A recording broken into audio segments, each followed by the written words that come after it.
All right, for 6.6, we're going to talk about what happens when we do transformations on the sine and cosine functions.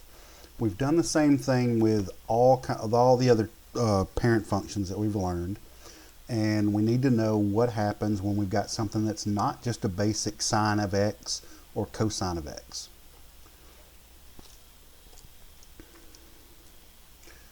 So the quick notes here, we've got a couple of different variables in here, or a couple of different things that we can change in here, and we get to include every type of possibility that we can come up with. We can get the equations y equals a sine of b times parentheses x minus c, close parentheses, plus d. This is where the plus d is added after the sine has been evaluated. We've multiplied it times a, and then we've added by d. So, of course, hopefully you recognize what d is going to be. It's going to be a vertical transformation. It's going to be a vertical shift. All right, and we can also do this exact same thing with cosine. Now, both of these are called sinusoidal functions because of the shape of them. Now, what the a is a vertical stretch. What that means is that it's going to change the amplitude. Where our range before was from -1 to 1, if we've got a number out here, what are we really doing? We're taking that sine function once we've evaluated it, and we're multiplying it times whatever a is. So if, for instance, we had a value in here that was the minimum value for sine. So sine can be from -1 to +1, right? So let's say we evaluate the sine function and it's a -1. Well, now we have to multiply that -1 times a. So that's going to drop that lowest point down from -1 to -a. And it's also going to raise that upper value. If the sine value is a +1, it's the maximum value that it can be, then we're going to have to multiply that times a. So that's just going to change the minimum and maximum value to whatever a is. Now the amplitude, that's what we call this.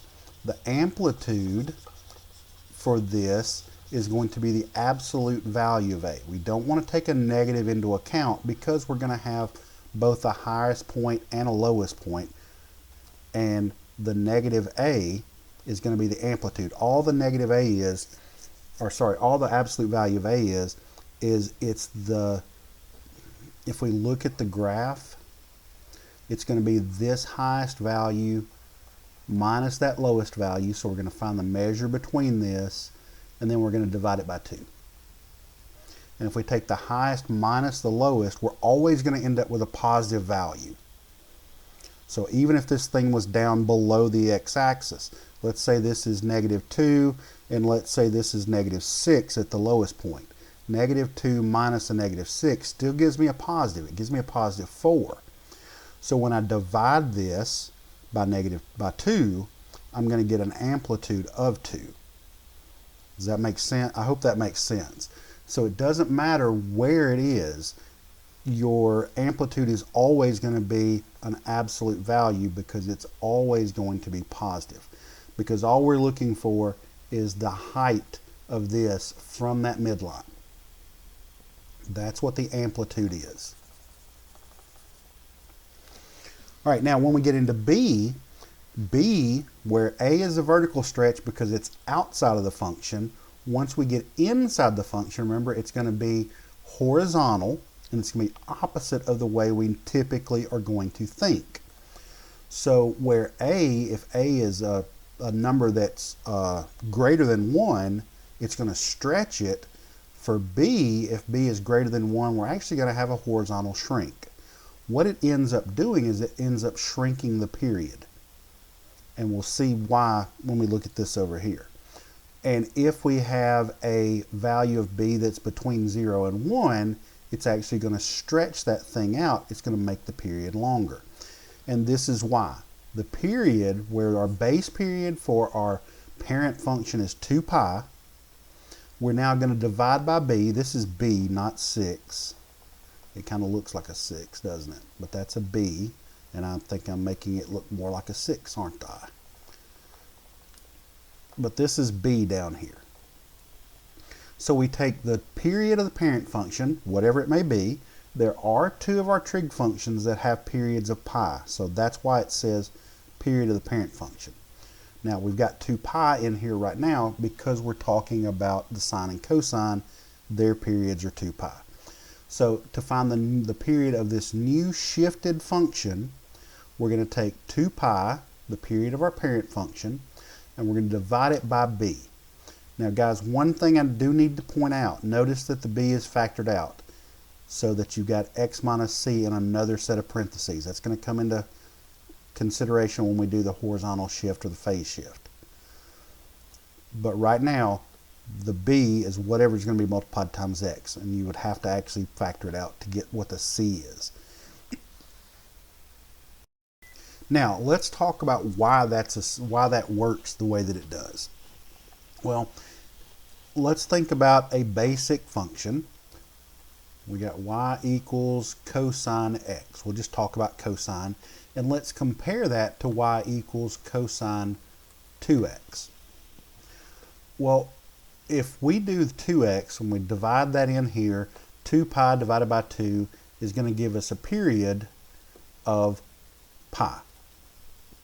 So that means it's going to complete the whole cycle in pi amount of travel, an interval of pi length in the x-axis. Now, why is that the case? Well, if we think about our cosine graph, remember we've got highest, midpoint, lowest, midpoint, highest. And those are at pi over 2, pi, 3 pi over 2, and 2 pi. That's where along the x-axis those things happen. Now, if we plug in pi over 2 right here, what's now going to happen? We have 2 times pi over 2, which means we're actually taking the cosine of pi. Which means we should already, when we have an actual x value of pi over 2, but we're actually evaluating cosine of pi. So we're already to this point where we were having to go all the way to pi to get there. Now we get there at only pi over 2. And you can do that for any of these values. If I plug in pi over 4, which is not even on our basic graph 4, we plug that in there, that's going to give us the cosine of pi over 2. That's going to give us our mid. So that means that it's shrinking this thing down. Where it was happening at pi over 2, now it's happening at pi over 4, which is halfway in there. So it's going to be there. At pi over 2, it's going to be back up here. At pi, it's going to be at 2 pi, so it's going to be back up here, and that means that it's got a pi over 4 in there somewhere that it's got to get to. So that's what happens, is it literally takes it, and it takes what's occurring over 2 pi,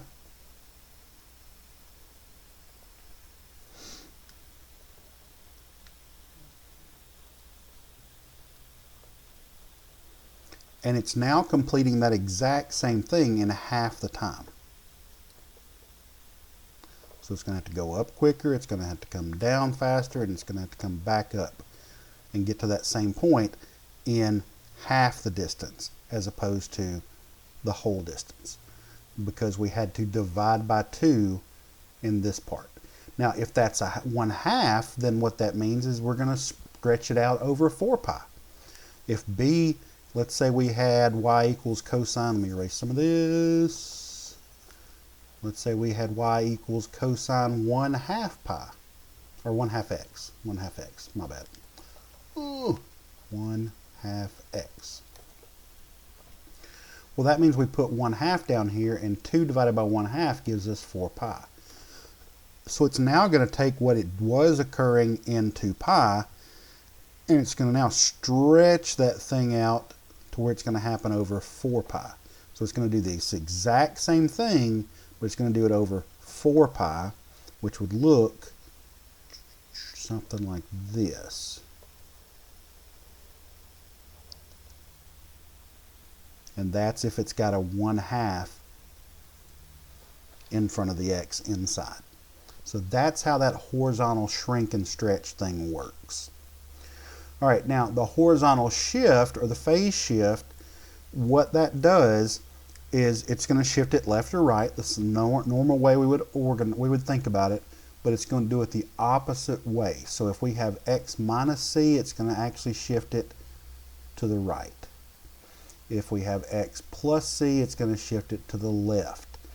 And that the only one you really need to worry about, the only one you really need to worry about the shift on is that initial point that you start off, the one that's typically at 0. That's the one you're going to shift, and you're going to build from there. You're not going to shift every point because your period may have changed. If your period changes, you're not going to have that same interval in between the points. So that's why it's important, only shift the first point and then build that everything else from that based off of what your period is and what your step between the graphs should be. Now, one way that I calculate this, I use something that it doesn't talk about anywhere in the notes, and it's called a step. And this is something that I just use. If you see it somewhere else, I didn't steal it, but somebody else maybe had the same idea. And the step is just how far we're going from one point to the other. Like when we looked at the graph, remember our steps were 0, pi over 2, pi, 3 pi over 2, and 2 pi. So our step length was pi over 2 each time. The way you find the new step when you have this is you're going to take the new period and you're going to divide that by 4. Now, why 4? Well, because think about how many steps we have. We have, to get through a cycle, we have 1 step, 2 step, 3 step, 4 step. Now, if we have a period of pi, our new period was pi up here with the 2x. Remember, we just divided by 4.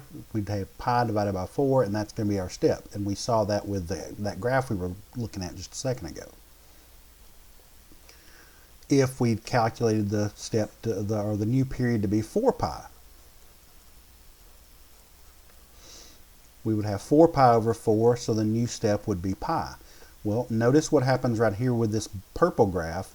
We're at pi, 2 pi, 3 pi, 4 pi. So that's how the step thing works. It's just, you can use that to calculate how far you're going to go to get to that next point in your graph.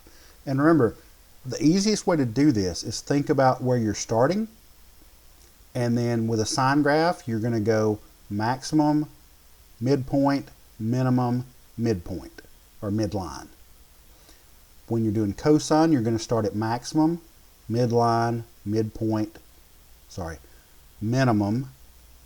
Let me do this over again. Cosine is going to be maximum value, midline, minimum value, midline, back to maximum value over whatever length the period is going to be.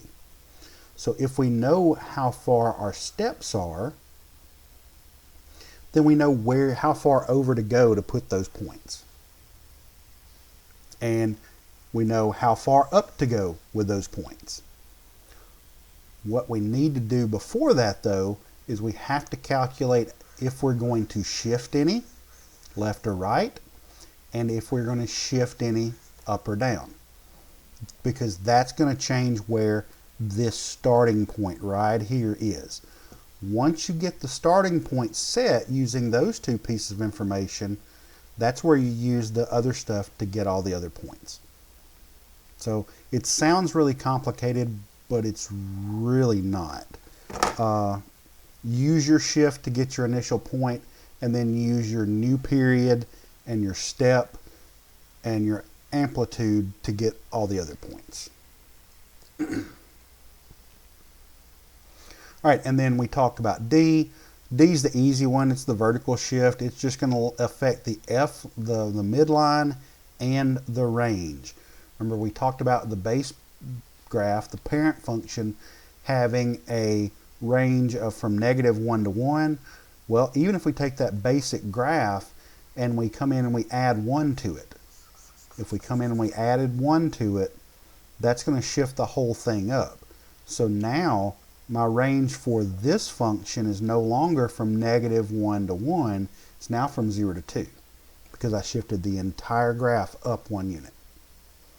So that's where you got to take in, when you talk about the vertical shift, that's going to affect the range. The vertical stretch also going to affect the range. Now, the great thing about trig functions, though, is the domain doesn't change. Even if we shrink or stretch or shift either left or right, all real numbers is still all real numbers. So the domain for a sinusoidal function is always going to be all real numbers.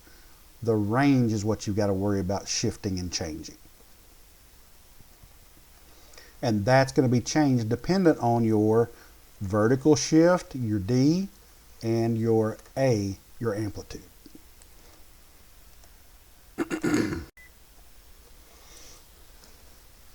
All right, so let's look at a couple of graphs here.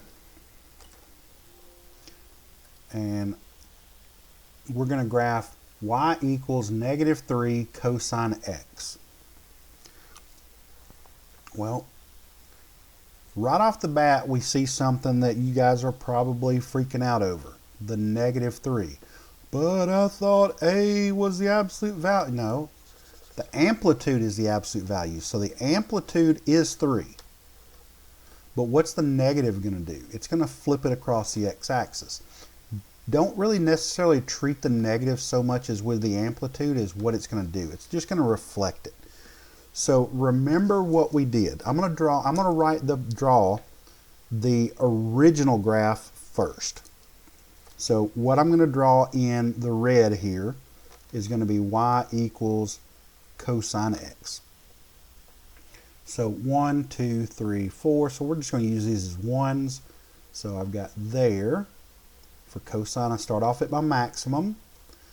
I go to my midline at pi over 2.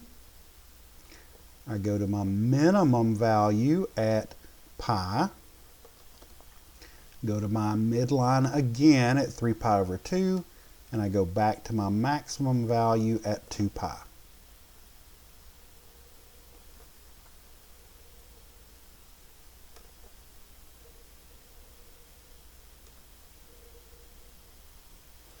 All right, so my graph would look something like that. So now what's going to happen? The 3 is going to bump that up to where the maximum value is going to be 3. The minimum value is going to be -3. But what's the negative going to do? Well, the negative is going to change. If it's a positive value, it's going to move it down here to a negative value. So my first point is now going to be here. It's going to be at 3 because of the 3. And it's going to be at the bottom, a negative, because of the minus. The 3 increases the amplitude, stretches it vertically, and the negative is going to flip it across the x-axis. So where it was above, it's now going to be below. Where it was below, it's now going to be above. And then once you do that, just do your points the same way. Remember, your midpoint, your midline points are not going to change unless you have a vertical shift. So that's still going to be right there. At pi, I used to have a minimum, but that negative now makes that go up to a positive and thus become the maximum. At 3 pi over 2, that midline point will not change unless I've got some kind of vertical shift, so it's going to stay at 0. And then here I had a maximum of +1. If I multiply that +1, and guys, understand what's happening here. I'm actually plugging the angle in here. So technically, out of the function, I'm getting a +1. When I put the cosine of 2 pi in here, I get a positive 1, but then I multiply it times the negative 3, and that's what moves it down here.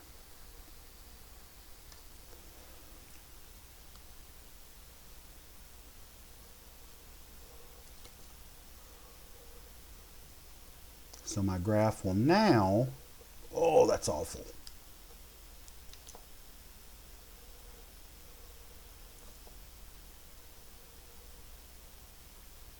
Look like that.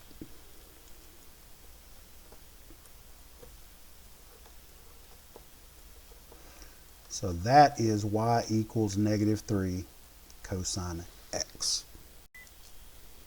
All right, so now let's look at b. We've got y equals 2 sine of x minus pi over 2. So we have a couple of things that are taking place here. We've got an amplitude change. A is going to equal 2. Our b is still 1. Remember, we've got that, and then we got the 1 outside, so it doesn't change. There's nothing multiplied times the x. That's the key thing.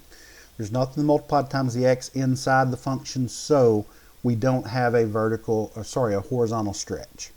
We do, however, have that. So we have our horizontal shift, and we have an amplitude change. We do not have a change in our period. Once again, there's no b, or b is 1, so there's no change in the period, and there's no d, so there's no vertical change. So what we're focused on is we're focused on moving first, doing our horizontal shift, and finding where our initial point, what used to be at 0, where is it going to be? So of course, if we're subtracting pi over 2, that's the same thing as a horizontal shift in the positive pi over 2. So that means that's going to move to right there. So what was right here and I was going up from is now going to start here, and I'm going up from there. Now, other than that, what's the only thing that changes? Well, nothing except for the amplitude.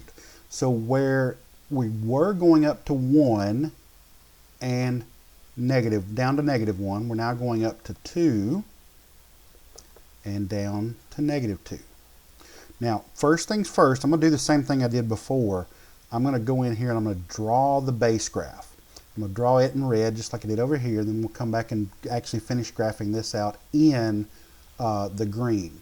So we started here with our parent graph. We would have a maximum value here. We'd have a midline value here.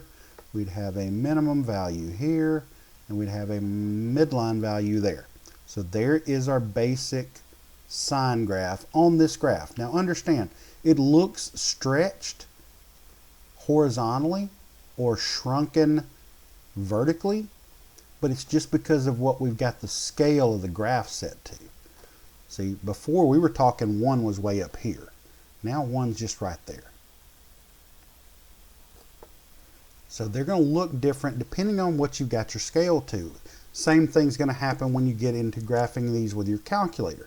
It's going to look different depending on what you've got your window set to. By the way, there is a zoom trig on your window, on your zooms, that sets it up where you're taking steps of, I don't remember if it's pi over 4 or pi over 2, but it automatically goes in there and sets it up. And you can type your own steps in like that. I'll try to remember to show you guys that. Where you go to change your maximum, your minimum, and all that stuff, you can go in and you can type pi in there as well. Or pi over 2, or pi over 4, or pi over 6, or whatever you need.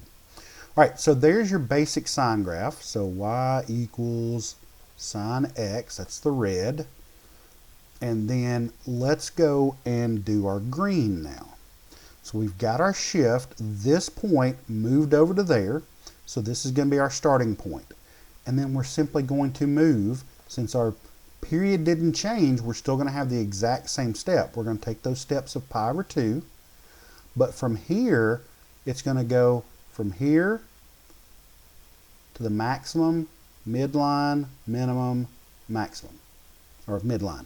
So we're going to go from here to the maximum of 2 when we add pi over 2. We're going to go back to the midline at 3 pi over 2. We're going to go to the minimum at 2 pi. And then if we continued on at another pi over 2, we would get back to the midline. But we don't have that in our graph, so we're going to have to continue and go back this way. So then just draw that graph, the part that you've got.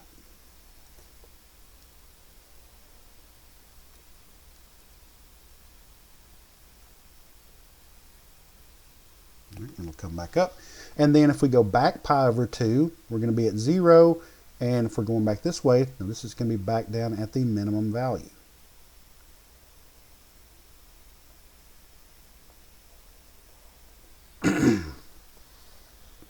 And guys, we could continue this on as far back as we want to. For every pi over 2 we go back, we're just going to go to the next one, except this way we're going backwards.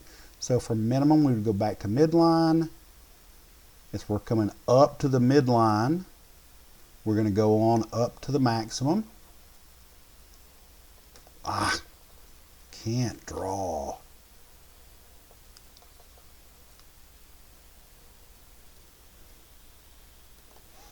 So that's what your graph would look like. And we could do the same thing over here with the blue. We could go back, and that would be at the midline and maximum.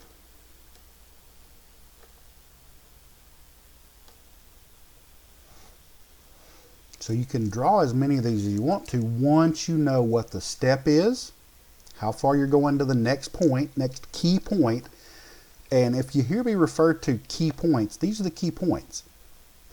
If we look at the base graph, the key points are at 0, pi over 2, pi, 3 pi over 2, and 2 pi.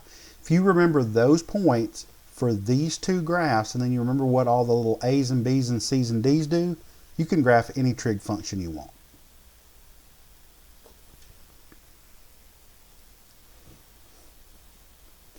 So our shift over, and then our change in amplitude. That's all we got to go from the red graph to the green graph. All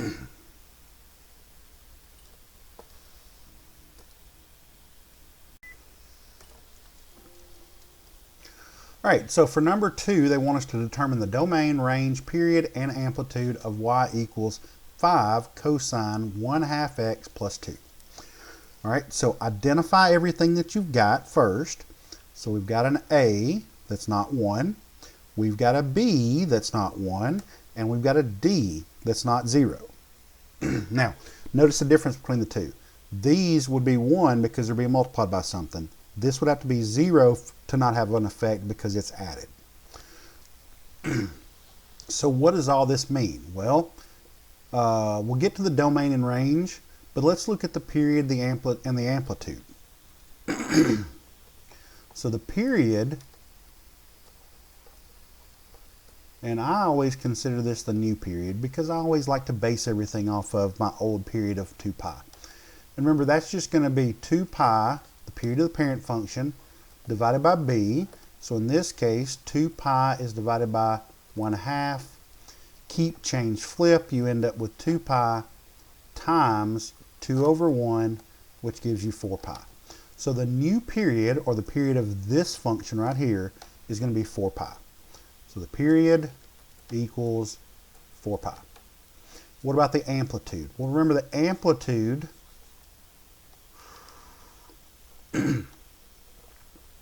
amplitude is just equal to the absolute value of A, and A is whatever's being multiplied by the entire trig function. In this case, it's going to be 5. So it's the absolute value of 5, which equals 5. So the amplitude equals 5. Now, what about the domain and range? Well, we talked about the domain. The domain for any sinusoidal function always, always, always, always, always is going to be all real numbers. The range, however, is what's going to change.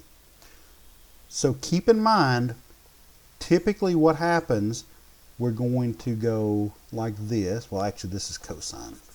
So that's going to go like this. And this is going to be the maximum and the minimum. In other words, it's going to be positive A and negative A. So If we didn't have this 2 right here, it would go from where to where? The range would be from -5 to +5. If no D.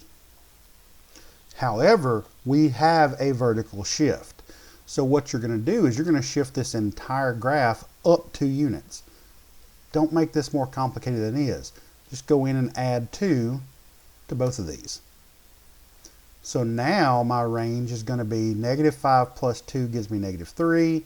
5 plus -2 gives me 7. All I did was I took that graph. Let me see if I can do this. Don't know if it's going to let me, but I'm going to try. All I did was I took that graph and I shifted it up 2 units. And it's going to shift what the maximum value for the amplitude is. It's also, or sorry, for the function is, it's also going to shift what the minimum value is. So if I shift it up 2, then that's what we're going to get. It's going to shift this value up 2, it's going to shift this value up 2, which simply means add 2 to both of those. So now that's our range. And to get back to the pencil, so the range is -3 to +7. See guys, this stuff's not real complicated. Don't make it more complicated than it is.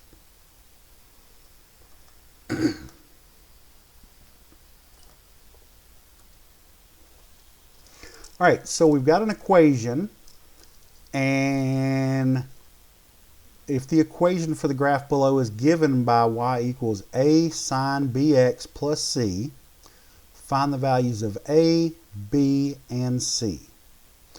All right, so we need to first start breaking this thing down and finding out what we've got. Well, we have a sine function. So that means this is the midline right here. We have a sine function, and notice we do not have any horizontal shift. So that means we don't have to worry about this thing sliding this way or that way. If we did, we could still deal with it, but it's more variables than we really want to deal with right now. So we don't have any horizontal shift, so that's one good thing. We do have a vertical shift. That was originally supposed to be here, but now it's down here. So what do we know the C is? Well, C has to be -1 because I've shifted this down 1 unit.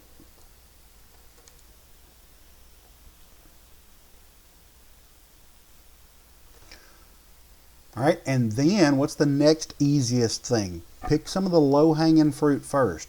The next thing we need to do is we can calculate if this is the minimum value and this is the maximum value of my function.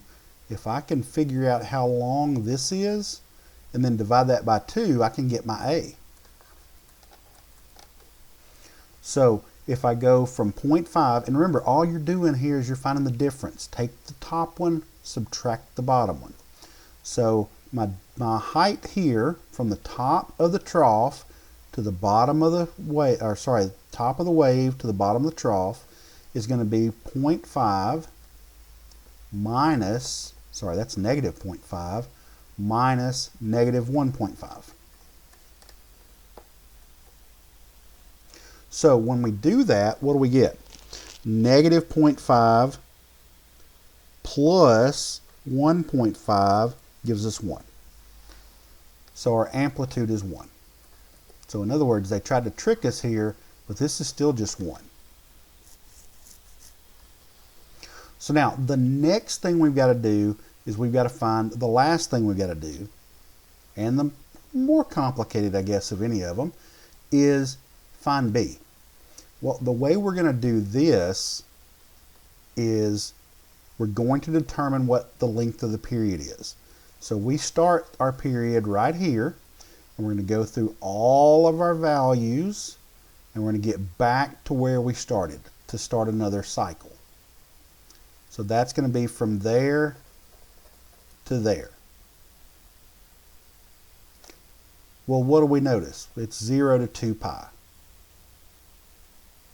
So if this does not change, if the period for this thing does not change, what do we know? We know B must equal 1 as well. Now, let's say it did change. Let's say we ended up getting the distance from here to there is 3 pi. Okay, if we got 3 pi, all we're going to do is we're going to go into our, remember our formula for the new period is equal to the old period, 2 pi, divided by b. Well, then all we do is we take this and we put it right there and we solve for b. We rearrange the function, or we rearrange our equation to find what we're looking for. So we would end up with 3 pi is equal to 2 pi divided by b.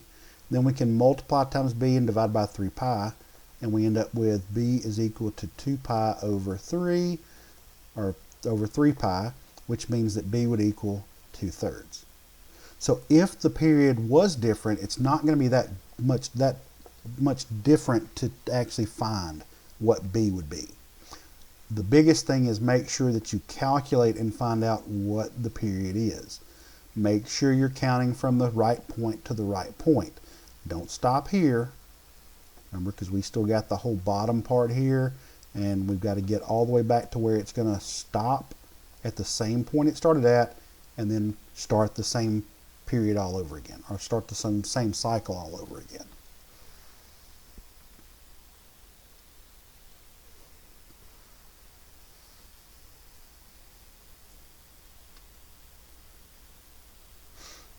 Okay, hold on. I made a mistake. When we calculated this right here, what is that actually finding? I skipped a step. For those of you that caught it, that's awesome. I'm glad. I calculated from here to here. Remember what that is.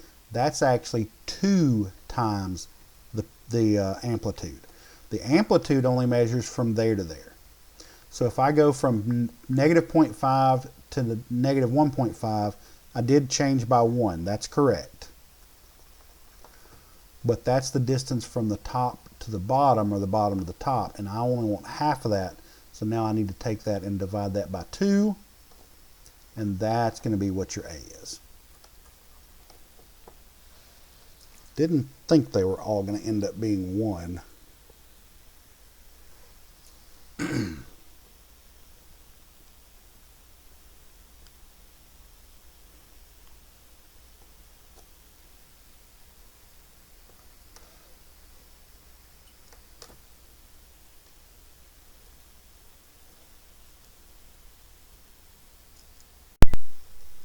All right, so number 4 says, which of the following equations is not equivalent to the other 3? Ooh, this is a good question. This is a good question for you to practice on your sketching graphs, because you've got to sketch the graph for all 3 of these to really see. I mean, you could plug in values if it was a calculator problem, but it's much easier if it's a no calculator problem. Just go in and sketch the graphs.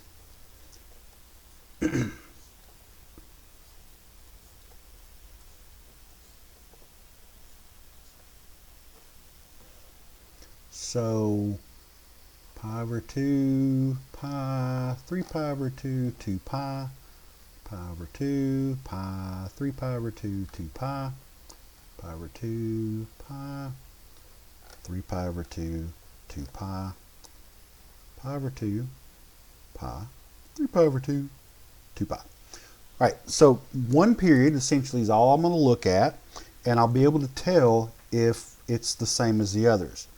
So we'll do this one for A, B, C, and D. And we'll be able to tell if these graphs are alike. And that's a little close. Let me move that back just a bit. There we go. So now let's look at the first one. The first one, cosine of x plus pi over 2. Well, what's that mean?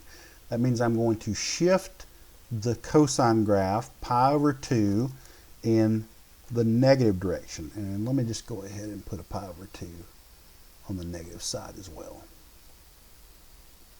in case I need it, like I'm needing it on the first one here. All right, so that means I'm starting my cosine back here, and at 1, and then midpoint, and then minimum, midpoint, maximum, midpoint. So that's what my graph's going to look like.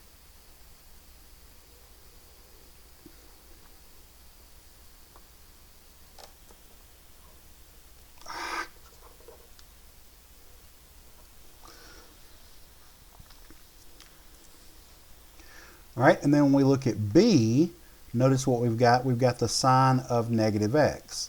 Well, what is that going to do?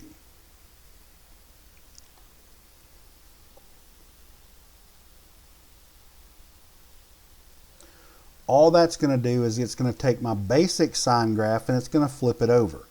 So right there, that point's not going to matter. It's on the midline. And then when we get to pi over 2, it would have gone up to the maximum, but since it's flipped over, it's going to go to the minimum. And remember, the reason why this is the case is because sine is odd, so sine of negative x is equal to negative of sine x. So that means I'm just taking the sine x function and I'm flipping it, reflecting it across the x-axis. That whole property of it being an odd function. All right, and then it'll be back to the midline, and then back to it here. At 3 pi over 2, it would be a minimum, but with the negative, it's going to flip up to the positive, and then back to the midline.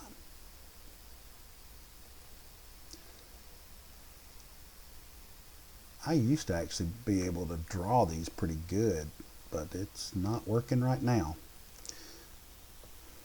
All right, and then C, what are we doing there? We're shifting it again. Oh, I didn't put enough lines. I need to put one more back over here for pi, for negative pi. So now we're taking the sine function and we're going to shift its starting position to the left, opposite of the sine, remember, to the left pi units. So instead of starting here, I'm now going to start back here. And then I go through the same cycle that I would with a normal sine function. So I'm going to go to maximum, midline, minimum, midline, maximum, midline.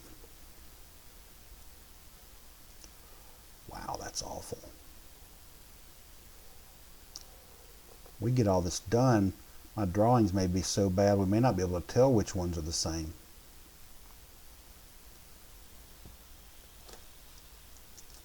All right, but real quick, let's just look at them. Is that the same as that? Well, yeah, those look exactly the same over that interval from 0 to pi to 2 pi. If we look only from here to there, we've got the exact same graph between A and B. And if we look from here to there, well, look, we've got the exact same graph there. So looking like D is going to be our no-no boy, but let's see. I have no idea where no-no boy came from. Anyway, so this is going to be similar to the one we did with the negative sine x up here. We're going to do the cosine, but we're going to flip it across. So remember, the starting point for cosine was at +1. Throw that negative in there, it's now going to be at -1. Then once you get the starting point, everything goes the same way.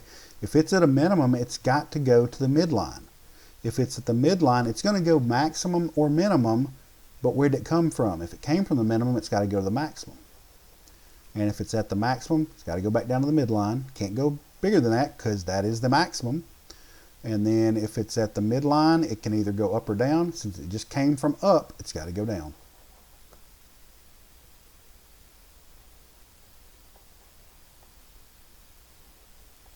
Oh.